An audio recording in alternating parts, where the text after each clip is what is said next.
Genetics do matter, but not in the way most people think. They do not determine whether you can build muscle or get stronger. They mainly influence how far you can go at the extreme end. The real distinction is between potential and expression. Your genes provide a blueprint, but whether that blueprint is activated depends heavily on environmental inputs like training, nutrition, and recovery. This is the concept of gene expression. Resistance training activates signaling pathways that turn certain genes on or off, particularly those related to muscle growth, such as the mTOR pathway. Without the stimulus, those genes remain relatively inactive, regardless of how favorable they might be. A review in the journal Sports Medicine explains that variability in muscle growth between individuals exists, but most people still experience significant hypertrophy when exposed to proper training. One statement summarizes, quote, resistance training induces robust increases in muscle size in the majority of individuals, regardless of genetic background, end quote. This is critical because it reframes genetics from a limiting factor to a modifying factor. Even in studies where differences are observed, the overlap between individuals is large. This means that someone with average genetics but excellent habits can outperform someone with better genetics but poor execution. There is also a psychological consequence to misunderstanding genetics. When people believe their genetics are poor, they reduce effort, consistency, or attention to detail. This becomes a self-fulfilling outcome. Progress slows not because of biology, but because behavior adapts to belief. In reality, early and intermediate progress is driven far more by training quality, volume, and recovery than by genetic ceiling. Genetics become more relevant only as you approach advanced levels where small differences in muscle fiber composition or hormonal profiles begin to matter. The key insight is that genetics set the outer boundary, but most people operate far below that boundary.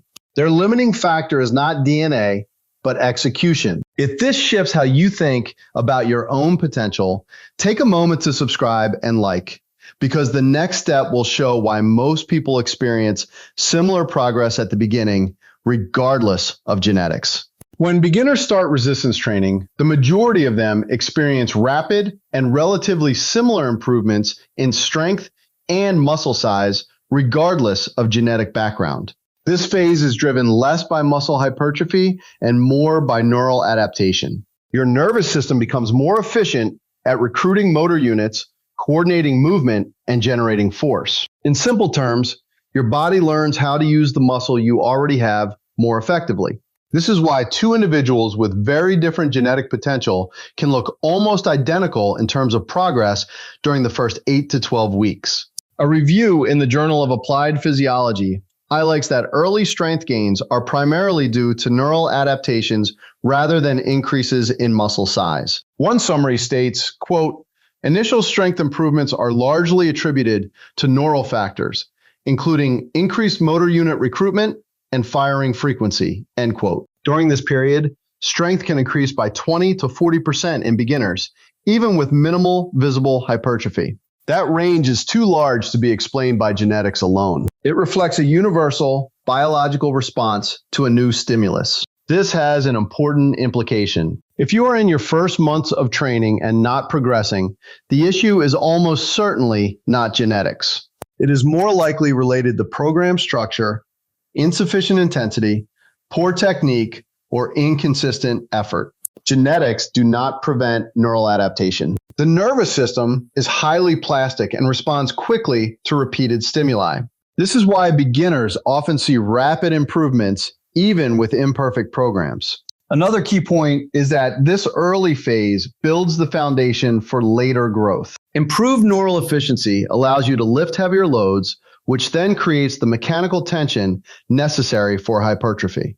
So even though genetics will eventually influence how far you can go, they do not stop you from building momentum early on. The system is designed to respond. Understanding this removes a major psychological barrier and redirects focus toward execution where real progress is made. The body does not grow during training. It grows after training, when recovery systems are functioning properly. Sleep, Nutrition consistency and stress management are not secondary factors. They are central drivers of progress. When these are compromised, the biological environment shifts from anabolic to neutral or even catabolic. Sleep is one of the clearest examples. Testosterone, growth hormone, and other anabolic signals are tightly linked to sleep quality and duration.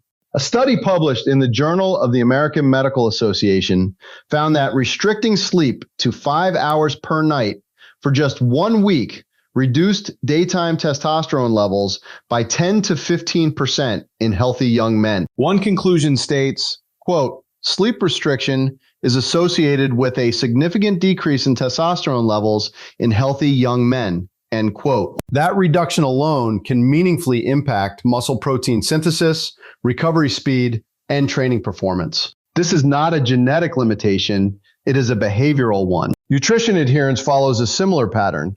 Missing protein targets, inconsistent calorie intake, or poor nutrient timing can reduce the efficiency of muscle repair and glycogen replenishment. Over time, this leads to weaker training sessions and reduced progressive overload. Stress adds another layer. Chronic psychological stress elevates cortisol, which promotes protein breakdown and interferes with recovery. High cortisol levels also disrupt sleep, creating a feedback loop that further degrades performance. The key insight is that these factors compound. A small reduction in sleep, combined with inconsistent nutrition and elevated stress, can create a significant drop in performance and adaptation. This feels like a genetic limitation because progress slows or stops, but the underlying cause is environmental. When these variables are corrected, progress often resumes without any change in genetic potential. This is why high performers focus obsessively on recovery and consistency. They understand that the body will adapt if the environment supports it. Genetics do not block progress, but poor recovery conditions can mimic that effect very convincingly. Program quality determines whether your body receives a clear and progressive stimulus or a random and inconsistent one. Muscle growth is driven by progressive overload, which means gradually increasing tension over time through load, volume, or frequency. Without this structure, the body has no reason to adapt further. A large body of research led by Brad Schoenfeld, one of the most cited researchers in hypertrophy science, shows that training volume is strongly correlated with muscle growth. A meta-analysis in the Journal of Sports Sciences found that performing around 10 or more sets per muscle group per week leads to significantly greater hypertrophy compared to lower volumes. One conclusion states, quote, higher weekly set volumes are associated with greater increases in muscle mass, end quote. This is not a genetic effect. It is a programming variable. If volume is too low, progress slows regardless of genetic potential. There is also the issue of intensity and proximity to failure. Training too far from failure reduces motor unit recruitment, meaning the highest threshold muscle fibers are never fully stimulated. On the other hand, training with proper intensity ensures that these fibers are activated, which is essential for hypertrophy. Frequency plays a role as well. Distributing volume across multiple sessions improves recovery and maintains performance quality. What often happens is that individuals follow inconsistent programs, change exercises too frequently, or fail to track progression. This creates noise instead of signal. The body adapts to clear, repeated stress, not randomness. When structure is missing, progress becomes unpredictable, and genetics are blamed as a default explanation.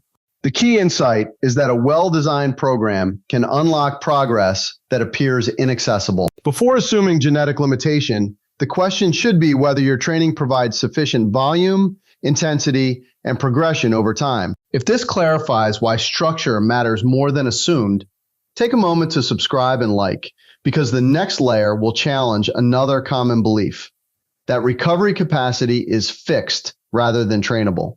Recovery is a system that adapts just like strength and endurance. When you train consistently and manage stress correctly, your body becomes more efficient at repairing tissue, restoring energy, and regulating fatigue. This includes improvements in mitochondrial density, nervous system efficiency, and hormonal balance. In simple terms, your body learns how to recover faster because it is repeatedly exposed to the need to do so. Mitochondria are responsible for energy production inside cells, and their density increases with consistent training. This improves your ability to regenerate ATP between sets and sessions. At the same time, the autonomic nervous system becomes more balanced. This is often measured through heart rate variability, which reflects how well your body can shift between stress and recovery states. Research in physiology journals shows that structured training programs can significantly improve heart rate variability over time, indicating enhanced recovery capacity. One summary states, quote, "Regular training is associated with improved autonomic regulation and recovery efficiency," end quote. This has direct implications for training volume and frequency. As recovery capacity improves, you can handle more total work without excessive fatigue. This allows for greater weekly volume, which is one of the primary drivers of hypertrophy. It also reduces the risk of overtraining because your system becomes more resilient.